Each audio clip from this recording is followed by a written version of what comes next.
Bom dia e obrigado por aguardarem.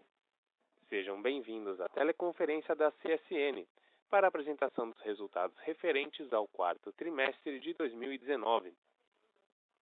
Agora, gostaríamos de passar a palavra para o Sr. Marcelo Cunha Ribeiro, diretor executivo de Relações com Investidores, que fará a apresentação dos destaques operacionais e financeiros da CSN nos períodos.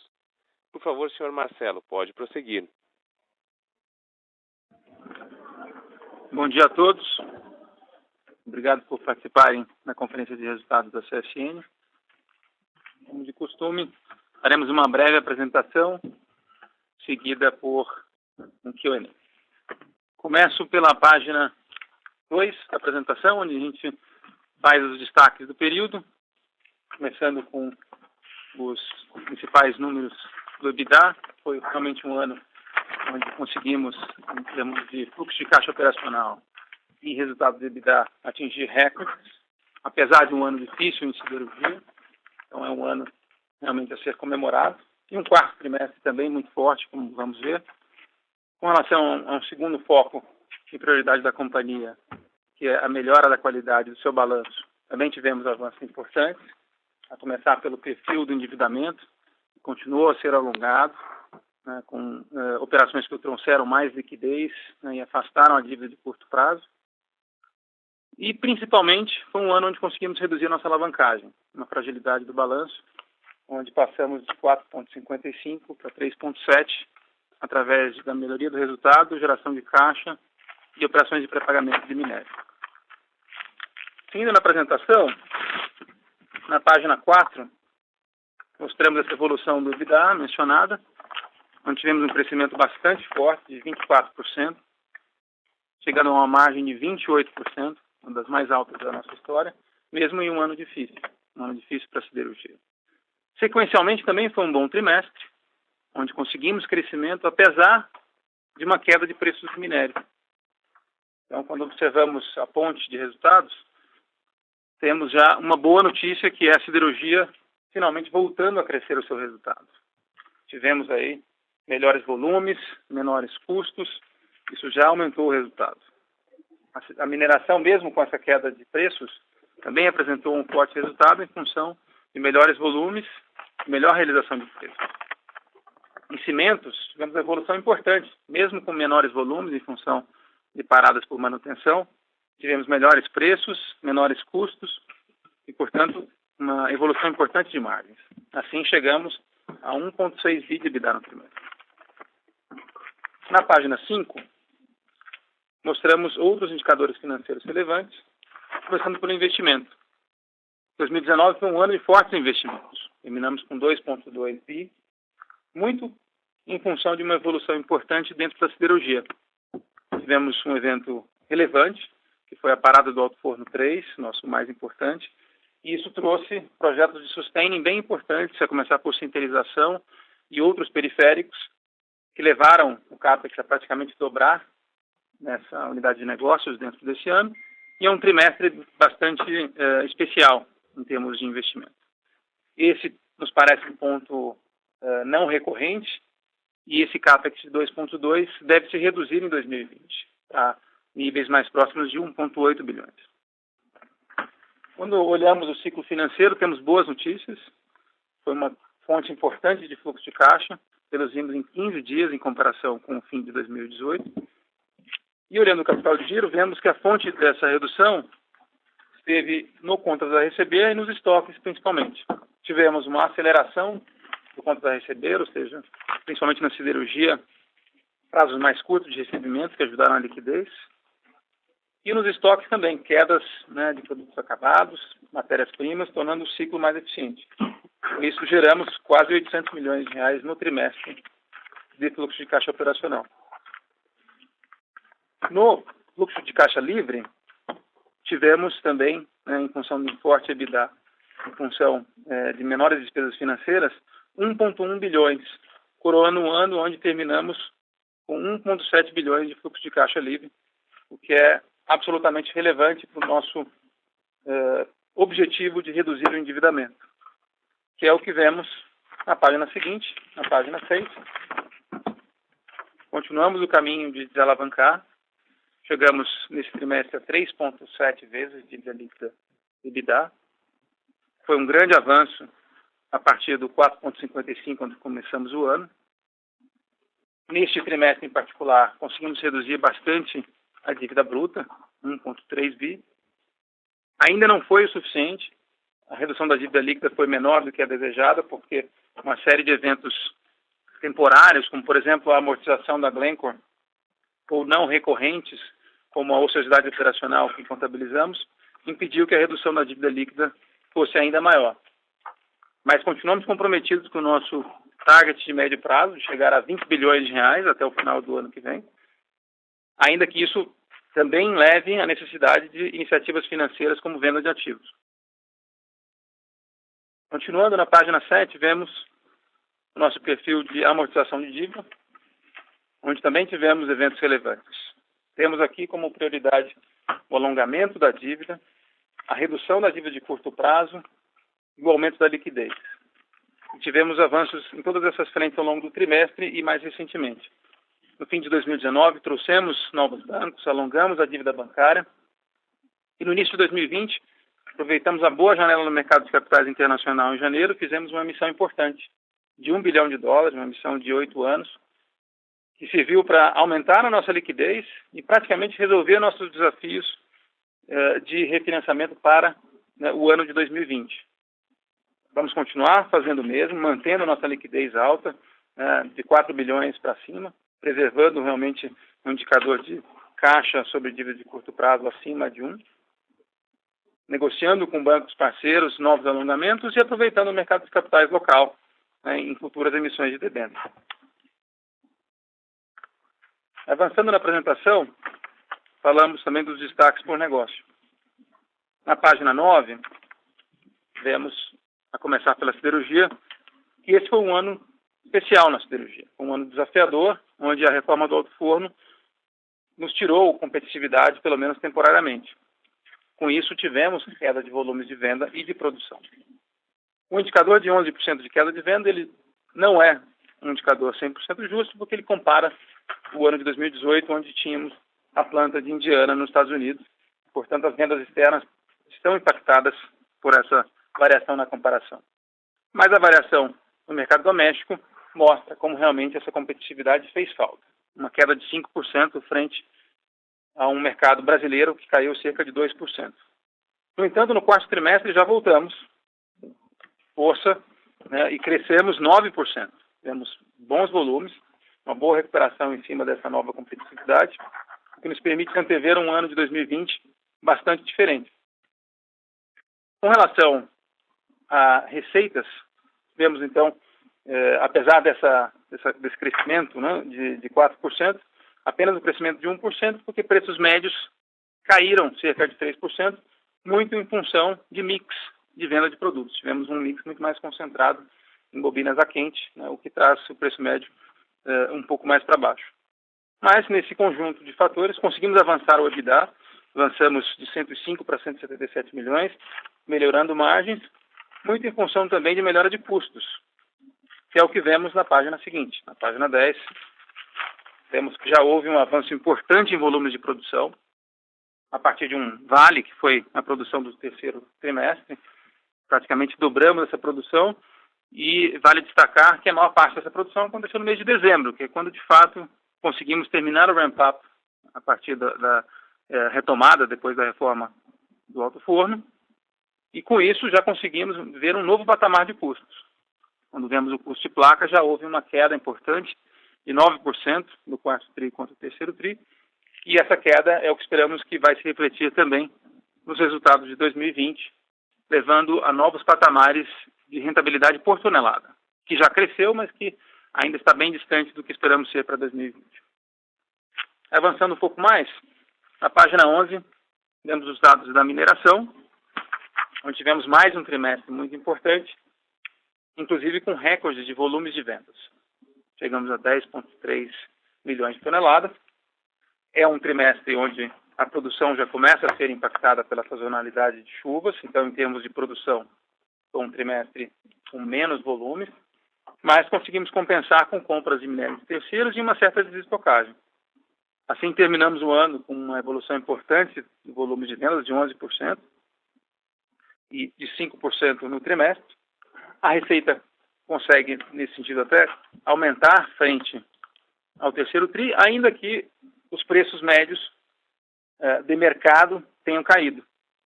Os nossos custos sobem um pouco em função de menor diluição de custos fixos, em função deste volume afetado por chuvas, e assim o EBITDA ficou marginalmente menor do que no terceiro TRI. As margens caíram de 58% para 51%, ainda assim um trimestre historicamente alto. Terminamos o ano com 5,9 bilhões de reais em EBITDA, mais do que o dobro do EBITDA de 2018. Como última página, destacamos a excelente realização de preços no trimestre, onde mostramos que, ainda que o látis tenha caído 13%, conseguimos na nossa realização uma queda de apenas 2%, em função de dois fatores principais. A cesta de períodos cotacionais, que nos favoreceu nesse trimestre, em comparação com uma queda importante que houve no terceiro TRI. Nesse trimestre, as provisões não foram ajustadas para baixo, em função de mais vendas a preço fixo. Isso nos ajudou bastante. E, finalmente, os fretes também caíram 15%, o que ajudou nessa realização. Esses foram os principais indicadores da apresentação. E agora podemos passar para perguntas e respostas. Obrigado. Iniciaremos agora a sessão de perguntas e respostas para investidores e analistas. Caso haja alguma pergunta, por favor, digitem *1. Se a sua pergunta for respondida, você pode sair da fila digitando *2. Solicitamos a gentileza de tirarem o fone do gancho ao efetuarem a pergunta. Dessa forma, uma ótima qualidade de som será oferecida. Nossa primeira pergunta vem do senhor Daniel Sasson, do Itaú. Por favor, senhor Daniel, pode prosseguir. A minha primeira pergunta em relação ao fluxo de caixa que vocês reportaram de 1,1 bi no trimestre.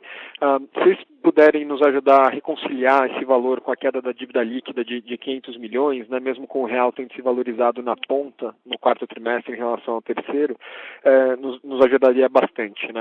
Quais os fatores aí que acabaram fazendo com que a dívida líquida não caísse mais.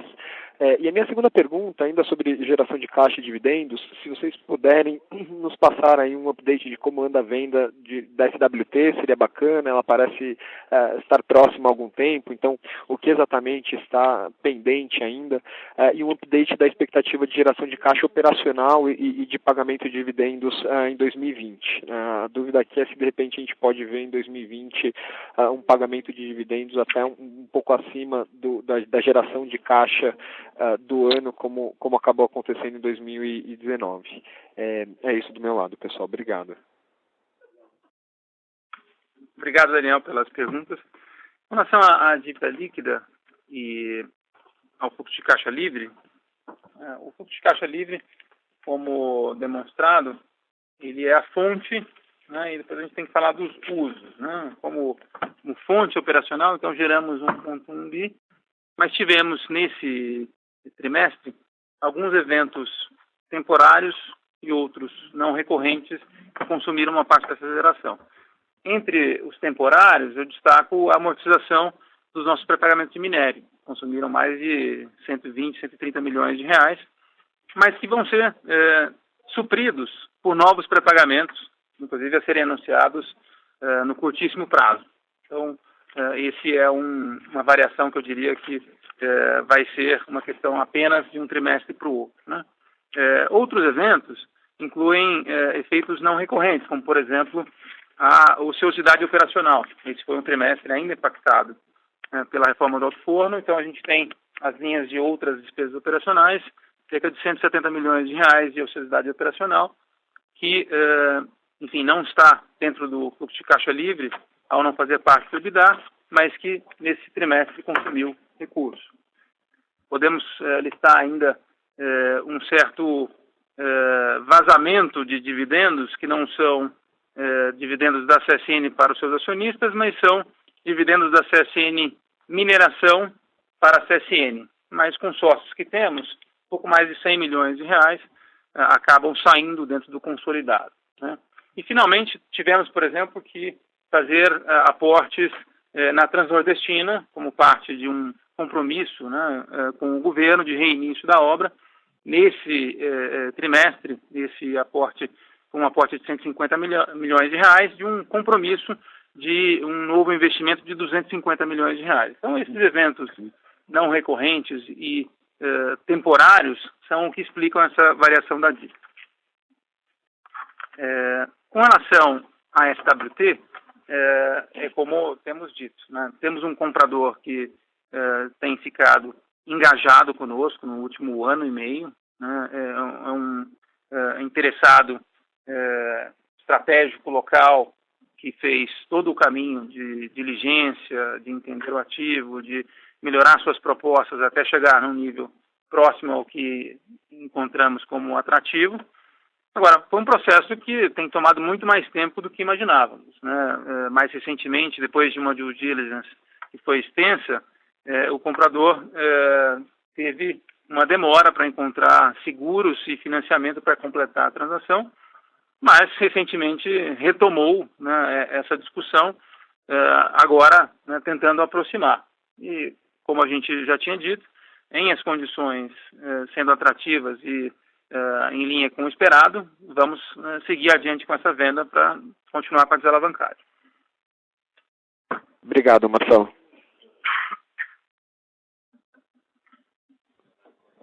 Próxima pergunta vem do senhor Leonardo Correia, do BTG Pactual. Senhor Leonardo, pode prosseguir.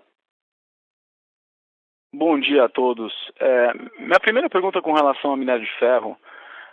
A gente tem acesso aos dados mensais de volume por porto no Brasil, são dados até da LBH. E olhando os dados da CSN, pessoal, a gente está acompanhando uma queda de 40% acumulada, tá, considerando janeiro e fevereiro. Queria ver se talvez tem alguma coisa de errado nesses dados, ou se é isso mesmo e por algum motivo vocês estão um pouco abaixo, ou razoavelmente abaixo do ritmo do ano passado, e se colocaria algum risco para o guidance para esse ano, enfim, se tem alguma coisa extraordinária acontecendo. A gente sabe das chuvas em Minas Gerais, mas queria ver com vocês o que exatamente está acontecendo para os volumes estarem tão fracos. Se tem alguma coisa que está acontecendo do ponto de vista do comprador, se tem algum problema, enfim, com o coronavírus. São algumas dúvidas que surgem que a gente não está conseguindo saber exatamente explicar para justificar uma queda tão grande na ponta de embarques de minério de ferro do porto de Itaguaí da CSN. Minha segunda pergunta, eu não sei se o Martinez está na linha, perdi no começo, enfim, se ele estava ou não, mas a minha dúvida é com relação à siderurgia, né? A gente viu um resultado ainda em evolução, a reforma, né, impactou muito o business em 2019 e isso tende a dissipar em 2020. Eu acho que o que as pessoas, né, os investidores estão tentando fazer é tentando entender que tipo de ritmo, né, de evolução de siderurgia a gente pode ver nos próximos trimestres. Um resultado sub 200 milhões de EBITDA ainda muito fraco, muito aquém, né, do potencial na siderurgia. Então queria ouvir de vocês só como vocês esperam essa evolução e se puder talvez quantificar mais qualitativamente quando que volta ao normal, a um ritmo de EBITDA, vamos dizer, ao redor de 700 milhões, alguma coisa mais normalizada, né, por trimestre na siderurgia, ajudaria bastante. São essas perguntas. Obrigado. Leonardo, bom dia, Enéas. Realmente, né, todo mundo sabendo, né, esse nível de chuvas, né, 92% acima dos anos anteriores, né, uma coisa que realmente impactou todas as mineradoras, né, sem sombra de dúvida.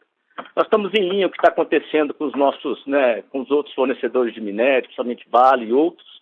E o nosso guidance para o ano de 2020 é o mesmo desse ano. Nós temos musculatura suficiente, né, para estar recuperando essa produção, ou seja, nós temos ativo industrial, né, realmente vai nos garantir a recuperação, e a ideia é, a partir de abril, né, voltar aos patamares normais. Estamos realmente sofrendo, mas nada que comprometa, né, a nossa atividade, é apenas esperar, né, que as coisas se normalizem em termos de chuva, né? Por outro lado, também, já respondendo, isso é claro, traz uma desvantagem do volume, mas está trazendo uma vantagem para preço. A gente vê em função da falta, né, do minério brasileiro, né, na cesta de produtos, principalmente o nosso minério, que ele tem um valor atrativo pela baixa alumina, está havendo um aumento, né, da procura do nosso IOC6, para compensar essa falta de minério brasileiro no mercado. E aí a gente também vê um viés, né, aproveitando de aumento de preço, né, com relação ao plástico, em função do que vem acontecendo nas chuvas daqui no Brasil. Leonardo, bom dia, Martinez falando. Da siderurgia, a principal ênfase agora, principalmente no começo do ano, né, é recuperação de margens, porque hoje a gente está operando, na indústria, está operando com uma margem, se você olhar os resultados agora de todos do mercado, aí de 3 a 5% de margem é insustentável. Não é algo que nos últimos anos a siderurgia atingiu, a gente atingiu margens muito maiores que essa nos últimos anos na CSN. Então, do ponto de vista operacional, primeira coisa que você acabou de falar, a conclusão da reforma do Alto Forno 3, um dos pilares é trabalhar full. Não esqueça que o ano passado a gente viveu de compra de placa, a gente comprou praticamente 800, 900 mil toneladas de materiais de placas mais DSH e DQD. Então, daqui para frente a gente consegue colocar a produção full, 85% no mercado interno e não vai mudar nada a ênfase do valor agregado. Quanto à questão de preços, e aí eu acho que com esse dólar e patamar de dólar, impossível não corrigir o preço. Hoje, a gente corrigiu na distribuição em janeiro 10%, corrigimos em fevereiro em produtos de maior valor agregado 7%, e nós entramos com um novo aumento agora, dia 2 de março, para construção civil e distribuição também de 10%. Com relação ao prêmio, hoje saiu o relatório do CRU com a volta de algumas indústrias da China. Então, eles comentam claramente que o nível de atividade, principalmente da região de Hebei e Yuan, eles estão voltando de 30% a 70%. E o preço de BQ na China, que chegou a $455, ele voltou hoje no relatório do CRU a 465. Esse valor de 465, com os aumentos de preço que a gente realizou agora no começo do ano, e com esse patamar de dólar, na verdade a gente teria que fazer um novo aumento de preços para tornar o prêmio praticamente zerado em relação ao importado nacionalizado. Hoje um BQ aqui no mercado interno, não tem BQ menor que da ordem de 2.800 com PIS/COFINS. Então isso dá uma ideia, mais ou menos uns $620, e aí dá para vocês terem uma ideia de como seria a recuperação de margens.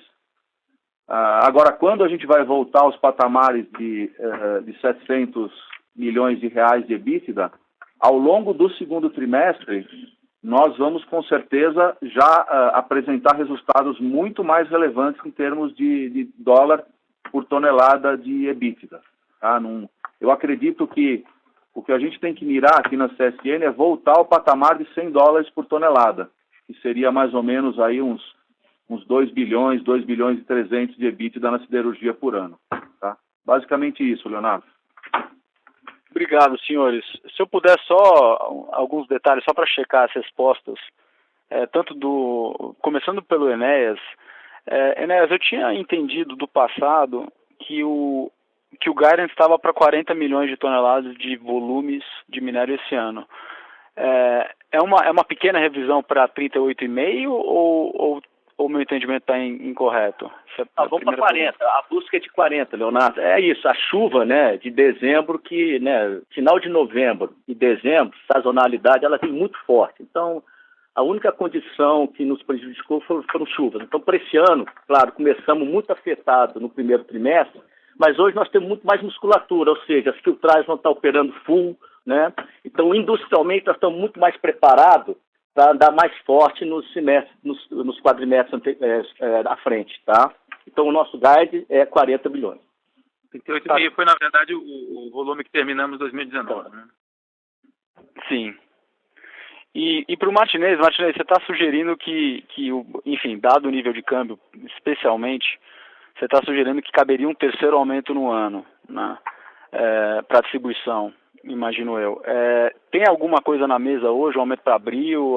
Tem alguma evolução nesse sentido ou ainda prematuro?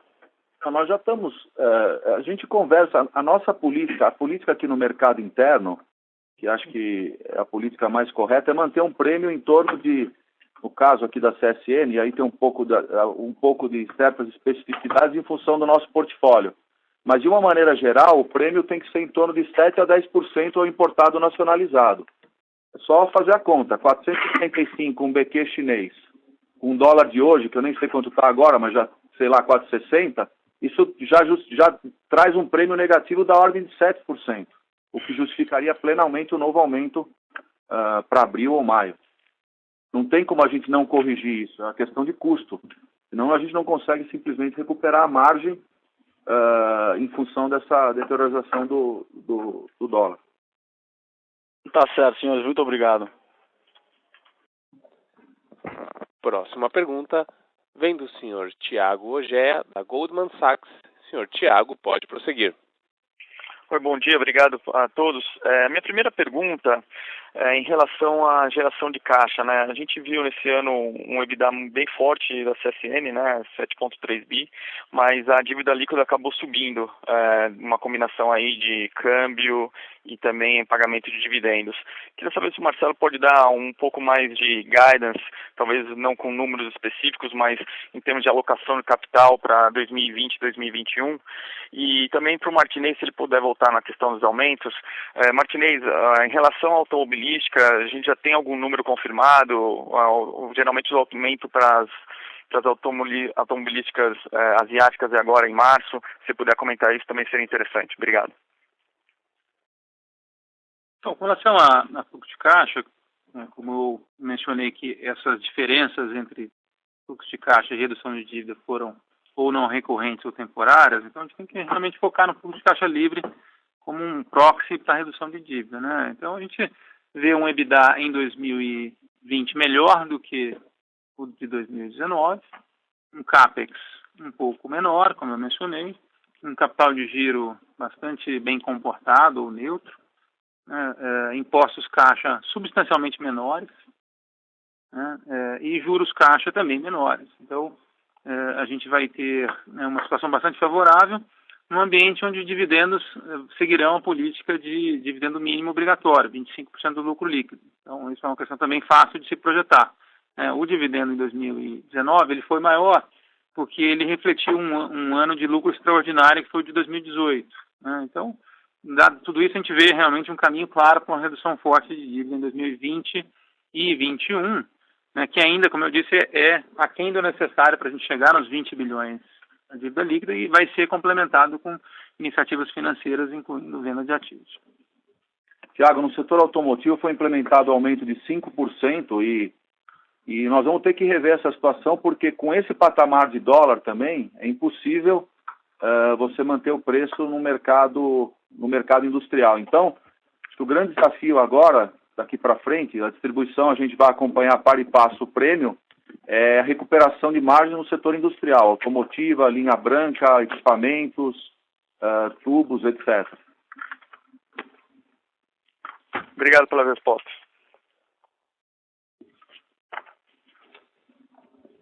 Próxima pergunta vem do senhor Caio Ribeiro, da Credit Suisse. Senhor Caio, pode prosseguir.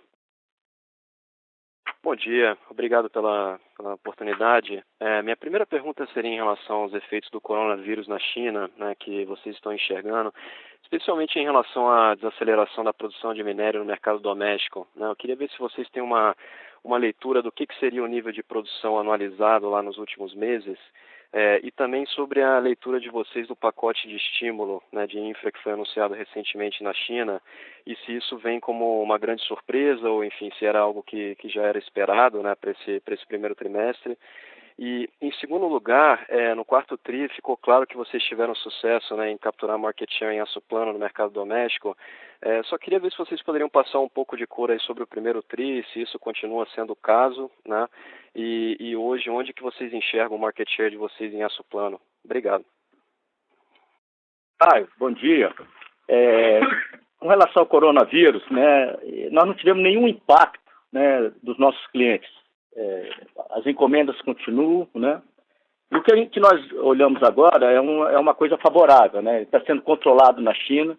O estímulo do governo chinês à economia começa a dar resultado. A gente já vê resultado na infraestrutura e construção. Antes do coronavírus, nós tínhamos um viés de alta do Platts. O Platts chegou a estar $95. E, né, teve uma volatilidade. E o que a gente... o que nós temos como expectativa é isso. É um Platts forte em função da normalidade que está voltando à China. E aí, como você mesmo falou, a própria economia começa a melhorar, as siderúrgicas começam outra vez a ativar a produção, aumentando a produção. Então, nós olhamos assim com muita perspectiva muito boa, tá? Cara, em relação ao quarto TRI, a gente recuperou com certeza, com a volta do alto forno, não teria como não recuperar, né? A obrigação da CSN voltar aos patamares históricos de embarque de produtos. O que, na verdade, colaborou para o quarto TRI, a gente recuperou praticamente 9%, e no preço a gente teve uma queda de praticamente 4%, nós acabamos colocando a mais de BQ. A gente normalmente estava vendendo em torno de 235 mil no trimestre, a gente passou para 300 mil no último trimestre. Então, é natural que a gente perdeu aí praticamente 2 pontos de preço por mix. Para 2020, na verdade, como eu falei há pouco, nós vamos trabalhar cheio. A gente tem as linhas ajusantes aí, galvanizado, pré-pintado, galvalume, estão lotadas, porque, inclusive, o próprio coronavírus, ele torna as importações um pouco mais vulneráveis, e também com esse patamar de dólar, o importador vai pensar 2 vezes antes de trazer, se não fizer um hedging, que custa também. Então, eu enxergo até uma oportunidade da gente recuperar uma parte do mercado em função da penetração da importação, que foi no ano passado em torno de 10%. Quer dizer, tem praticamente aí 1.200.000 toneladas que seria conversível para o mercado interno.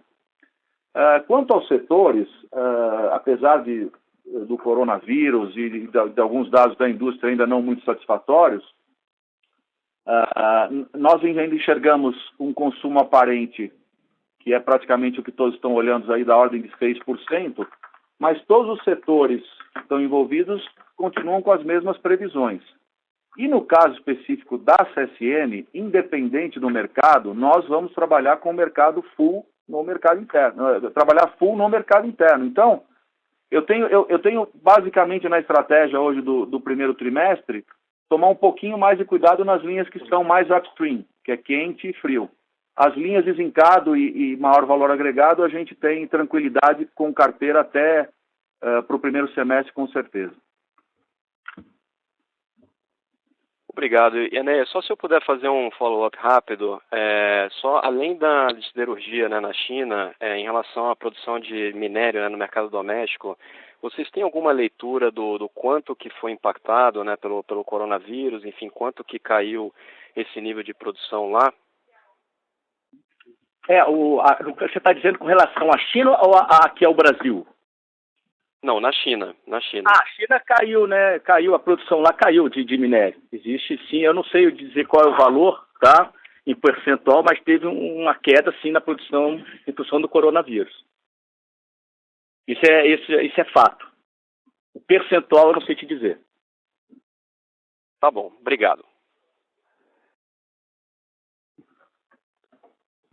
Próxima pergunta vem do senhor Tiago Lofiego, do Bradesco BBI. Senhor Tiago, pode prosseguir.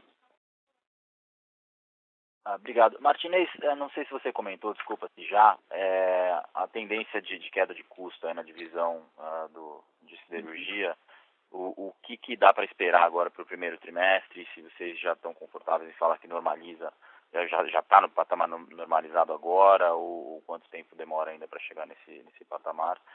E aí, só para confirmar também o que você já mencionou, mas só para deixar 100% claro, vocês aumentaram o preço em 10% para distribuição em janeiro, mais 10% anunciado e implementando para março, e além disso tem espaço para mais pelo menos uns talvez 7%, 10% para zerar o prêmio aí que você falou que hoje está negativo em 7%, né? Se você puder confirmar isso, eu agradeço. E aí a segunda pergunta para o Marcelo. Marcelo, quanto mais tem de aportes para fazer na Transnordestina, né? Pensando no total aí, né? Nos próximos 12, 18 meses. E também se puder confirmar o CAPEX para 2020, agradeço. Obrigado. Bom dia, Tiago. Aqui é o Pedro Gutenberg. Sobre a sua pergunta a respeito do ramp-up do Forno 3, a gente está muito próximo já, né, do que a gente considera resultado ideal. Lógico que o primeiro trimestre é um trimestre muito difícil por conta das chuvas, né, que a gente também está de forma sazonal, né, percebendo na nossa operação, mas a gente tem uma situação hoje bastante estável na nossa operação. A gente já conseguiu capturar, digamos, mais de 80%, 90% do resultado esperado e vamos chegar no segundo trimestre, né, com uma situação bem mais sólida. E temos também uma outra obra que a gente começou, né, a fazer agora, recentemente, sobre as nossas coquerias, que vão nos conferir mais competitividade ainda, né, do que a gente já vai apresentar nesse primeiro trimestre. Como eu falei, um resultado bem mais sólido. E a gente está otimista, né, de que à medida em que a gente conseguir fazer esses novos investimentos, a gente vai ter um retorno muito claro disso, vai apresentar nos próximos trimestres uma evolução sólida nos nossos custos operacionais. Tiago, confirmo, só para... Tem um aumento de preço que eu esqueci aqui da folha metálica, a gente entra com 7,5% dia 1º de abril. Tá? Então ficou distribuição, construção civil 10% em janeiro, março, e em fevereiro nós fizemos no Galvalume e no pré-pintado 7%. Isso está implementado, tá? Não tem divisão, dividir aumento, está implementado. Tá? A carteira foi alterada. Perfeito. E na distribuição, então, hoje com um prêmio negativo de 7, você... Na verdade, hoje, se você pegar o preço hoje de um BQ, vamos pegar o preço de um BQ mais comum, não é inferior com PIS e COFINS a 2.840, 2.850. Se você faz essa conta de trás para frente, e pega um BQ na China, que hoje voltou no CRU a 465, teoricamente, com o dólar flutuando entre 4,40 e 4,70, o prêmio fica negativo entre -2 e -8. Então, é óbvio que tem espaço para aumentar. É óbvio que as cadeias produtivas também precisam repassar o aumento na ponta, porque senão não consegue legitimar o aumento na ponta. Mas, nesse caso, é muito claro, é custo e não tem que recuperar. E o que previne você de fazer um novo anúncio agora é que você está mais cauteloso em relação ao repasse na ponta? Não é questão do repasse na ponta só. Tem que entender também que a distribuição, ela na verdade não é um mercado, ela é um canal, né? Então, você imagina, tem um aumento de preço em janeiro, tivemos outro aumento de preço em fevereiro, tivemos para galvanizados, um para março em quente, novamente frio, e nos produtos galvanizados de 10%, teoricamente a gente deveria anunciar para abril, maio, um novo aumento. Mas é o que eu falei, a cadeia precisa estar toda ela lubrificada e continuar comprando, né? Obrigado, Martinez. Bom, sobre a Transnordestina, Thiago, como eu falei, a gente fez um compromisso com o governo de reiniciar a obra, e esse compromisso implicava um CAPEX, né, de 250 milhões de reais. A nossa expectativa é que quando se encerre esse investimento, a obra já vai estar em regime de cruzeiro, sendo financiada, né, por recursos públicos, né, que já existem, estão identificados e que estavam aguardando a aprovação do novo orçamento da obra pela ANTT. Então, ao longo dos próximos meses, em esse orçamento sendo aprovado, esses recursos serão destravados e a obra segue sem nosso apoio adicional. Então, a gente espera gastar com a obra, né, e com apoio à companhia até que esse novo recurso seja aprovado, mais entre 150 e 200 milhões de reais ao longo de 2020. Obrigado, Marcelo.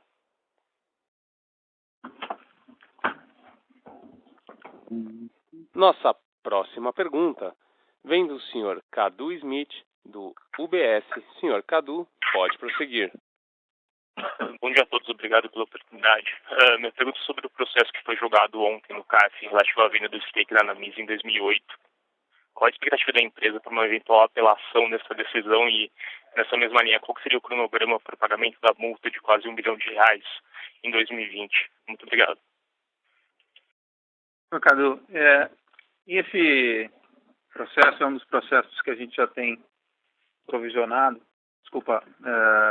demonstrado, né, nas nossas demonstrações financeiras, como parte da transação que originou a Anamisa e depois, né, a CSN Mineração.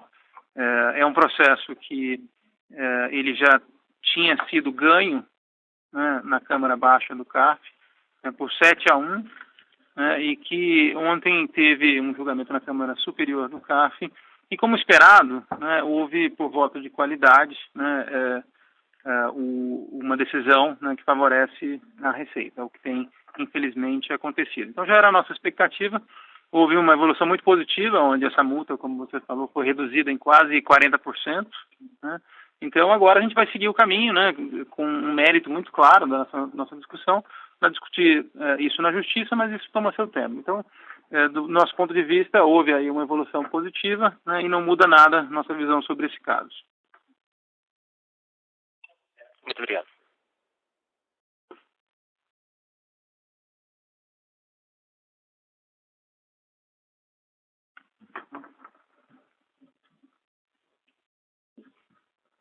Our next question comes from Mr. Carlos de Alba from Morgan Stanley. Mr. Carlos, you may proceed.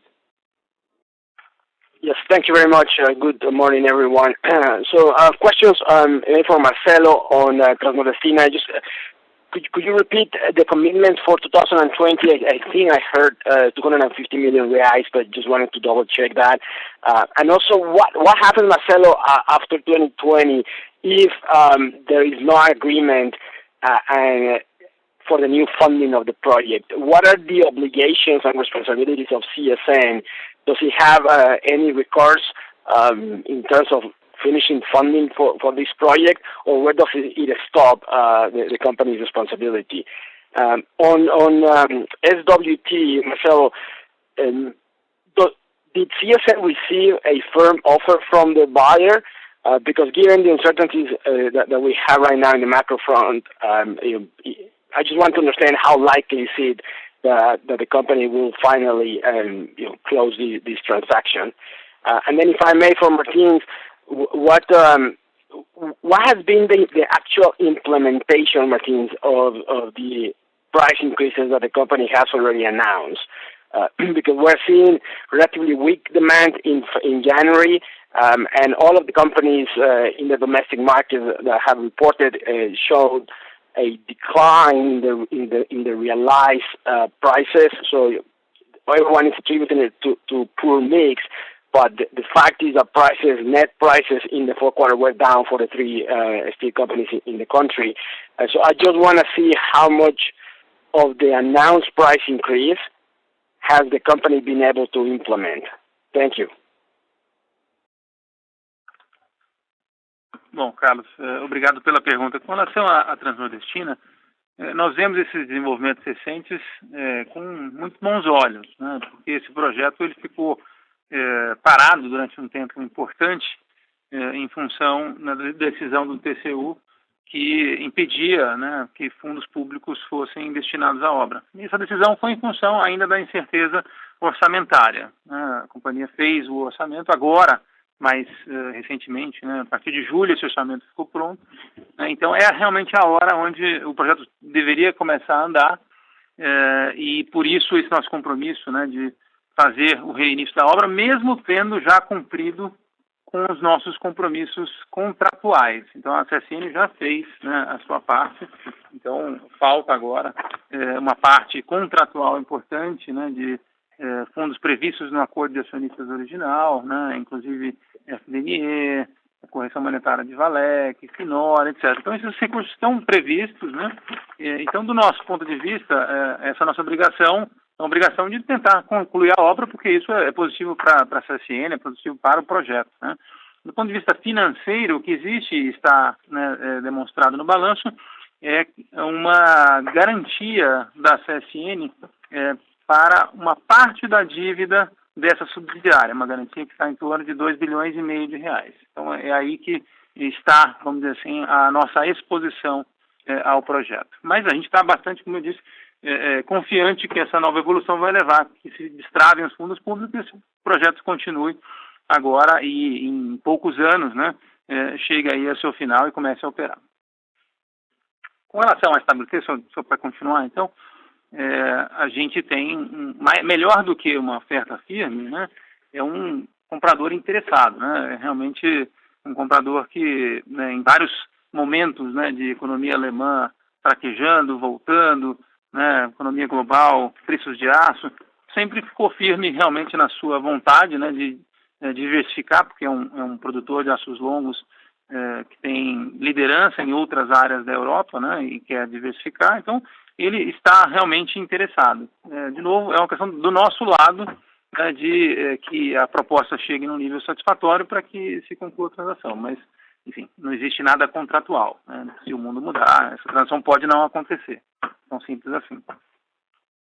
Carlos, bom dia. Todos os aumentos que eu coloquei aqui foram implementados. O que tem que se considerar também é que a gente tem praticamente do nosso faturamento, a gente tem praticamente 22%, 23% no setor de montadoras e autopeças, praticamente meio a meio, e 13% no mercado industrial. Então, o maior desafio agora no primeiro trimestre, na verdade, e no segundo trimestre, é a gente recuperar margem também nesses setores. Os da distribuição foram integralmente implementados.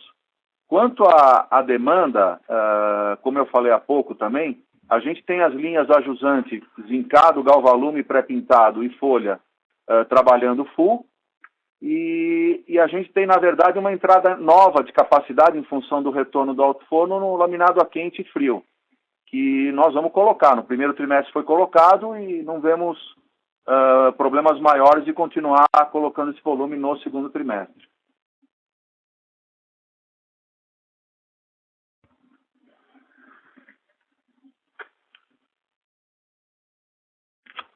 Tá.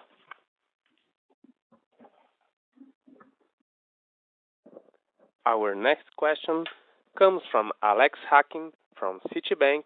Mr. Alex, you may proceed. Yeah, good morning. Could you please discuss the performance of the dry stacking technology at the Casa de Pedra mine? Is the dry stacking currently operating at the full rate? How was the performance last year versus your expectations?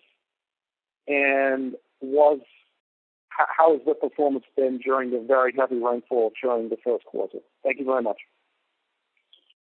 Alex, bom dia. As duas, né, filtragens já estão em operação. Nós praticamente já atingimos 100% da capacidade de produção. Isso significa, né, que a CSN está deixando de ser, né, dependente de barragem. Então, os ajustes finais, né, em dezembro agora nós praticamente atingimos a capacidade nominal da planta e agora é superar mais ainda, possivelmente, dominando a tecnologia, ainda produzir mais, tá? Mas nós estamos muito satisfeitos com a performance dos equipamentos. Mas é o quê? É um fonte inicial? Ou não? Não. Esse coisa é liberação melhor. E o da FDM também. 800 mil liberação melhor.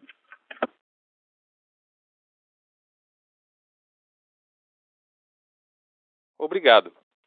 Não havendo mais perguntas, gostaria de passar a palavra para o Sr. Marcelo Cunha Ribeiro, diretor executivo de Relações com Investidores, para as considerações finais.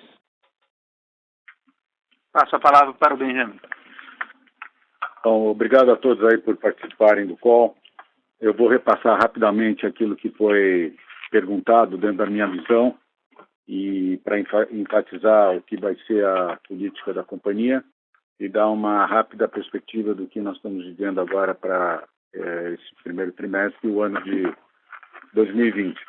Então, começando pelo Daniel Sasson, que foi do Itaú, que perguntou sobre dividendos, na verdade a gente tem a política de 25% do lucro, dividendos mínimos.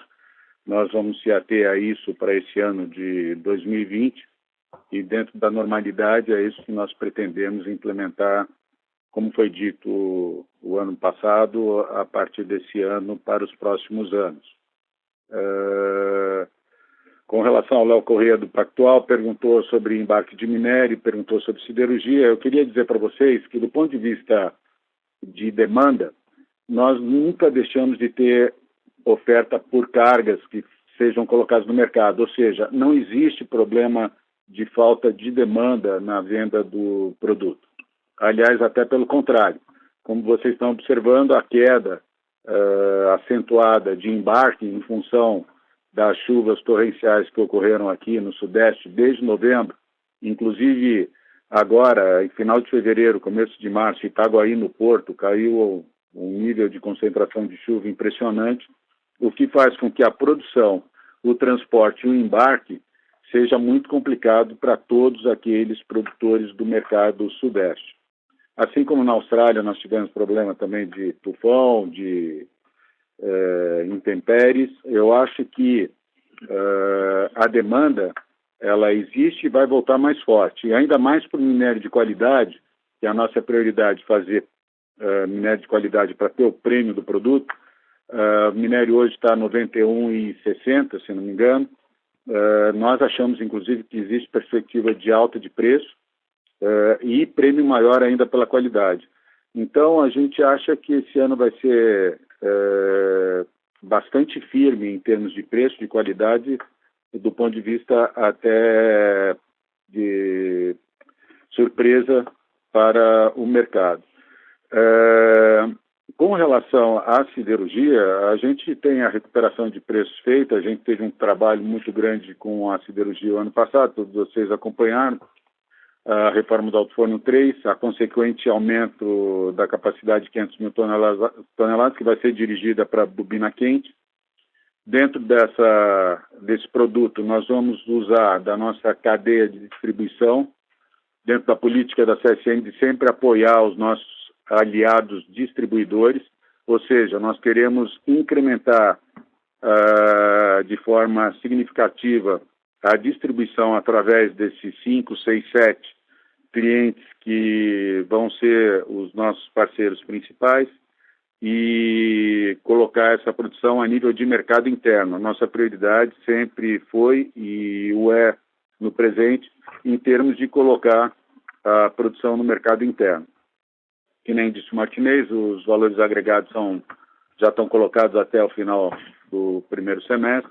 Essa questão da BQ vai ser distribuída através desses 5, 6, 7 distribuidores aliados a nós.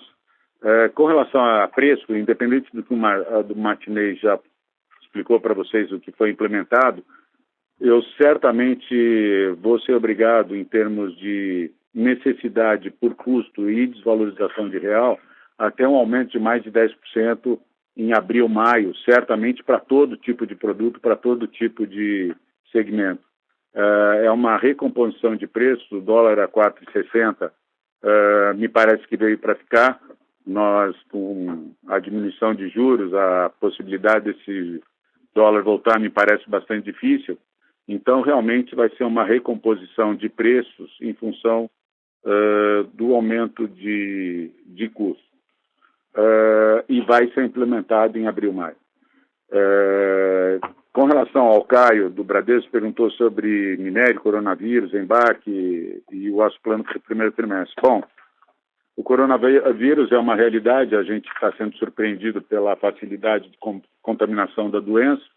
Agora, ainda bem que a mortandade é baixa em termos de percentual, mas realmente é uma surpresa a rapidez e a diversificação e a extensão do aumento da doença.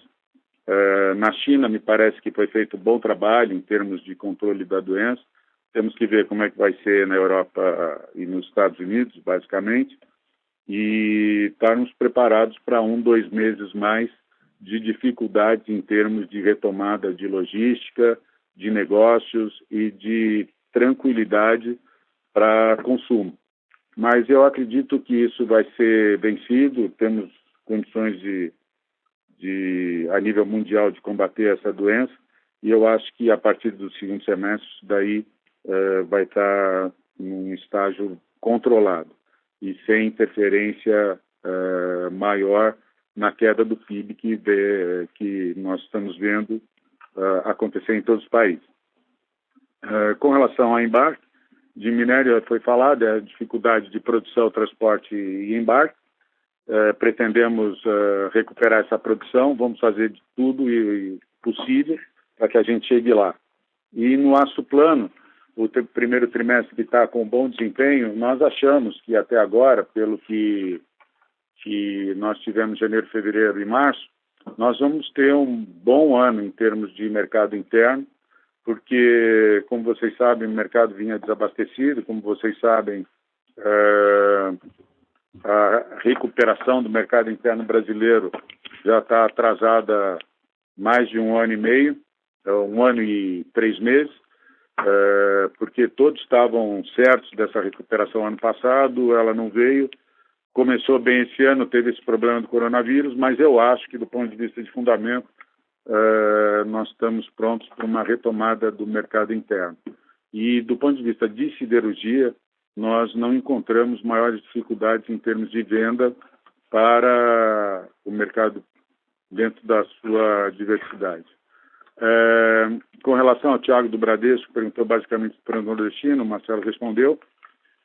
Nós retomamos a obra da Transnordestina a partir de outubro do ano passado, num acordo que foi feito com o Ministério da Infraestrutura, no sentido de nós colocarmos 254 milhões para a retomada dos trechos do Ceará e do Piauí, e o governo faria parte dele, que seria a negociação com o TCU e a negociação com as entidades financiadoras desse projeto a nível de governo, que basicamente é o FDNE e o FINOR, com verbas já alocadas para o projeto.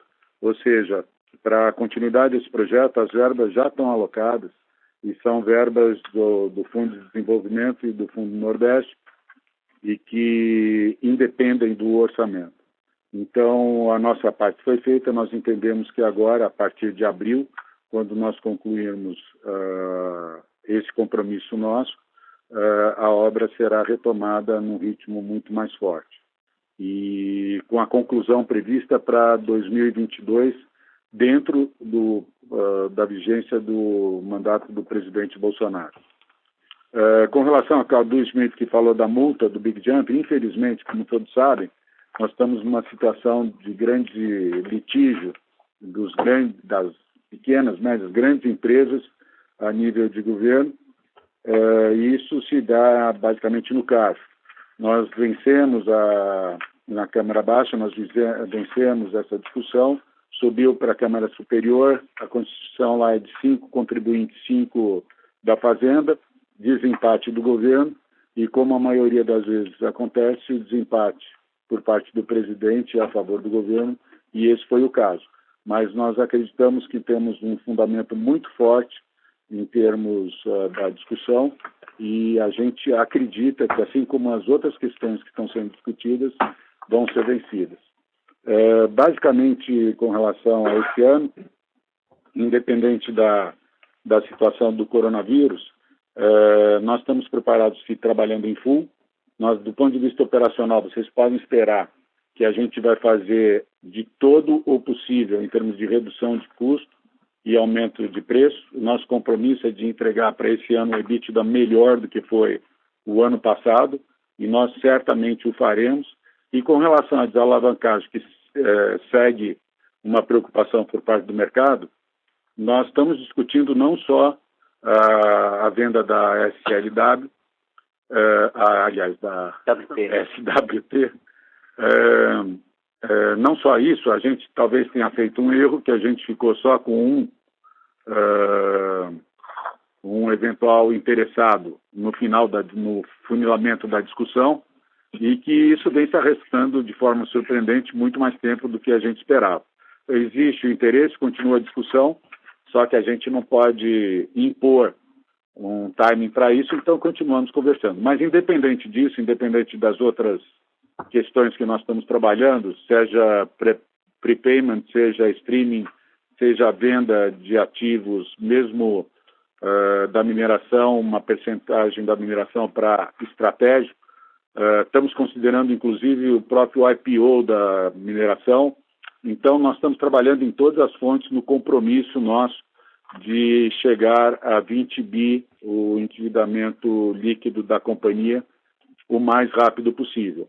Esse é um desejo de todos e é claro que agora esse coronavírus, de certa forma, atrasa um pouquinho essa intenção nossa, porque, como vocês sabem, os mercados todos estão incertos com relação ao futuro próximo. Então, nós aproveitamos a boa oportunidade de mercado, conforme falou Marcelo, emitimos $1 bilhão de bonds. Pensávamos que teríamos a continuidade através do streaming ou da venda para parceiro estratégico de 12% da mineração, assim como chegamos até ao IPO da mineração, conforme lhes falei. Agora temos que esperar um pouquinho, mas a prioridade maior de todos aqui, e o Marcelo está encarregado disso, é de procurar alternativas rápidas para a desalavancagem da companhia, no sentido de chegar até aos 20 bilhões de dívida líquida. A perspectiva para o ano, com exceção desse coronavírus, nos parece muito boa, estamos otimistas. A siderurgia vem em cheio, com custo menor. A mineração, a gente vai buscar a recuperação para que a gente consiga entregar aquilo que foi orçado, e nós temos condição de fazer isso. Cimento, nós consideramos que tem possibilidade de melhora em função da recuperação da construção civil. Então, a gente está otimista em entregar números melhores em 2020 do que aqueles que, em função de todas as circunstâncias, nos pareceu bastante bom. Eu agradeço a todos pela participação no call e estamos sempre à disposição, a equipe do Marcelo, o Léo, para atender a todos vocês, no sentido da busca da transparência e do esclarecimento de qualquer dúvida. Muito obrigado e até a próxima. Obrigado. A teleconferência de resultados da CSN está encerrada. Desconectem suas linhas agora. Tenha uma boa tarde.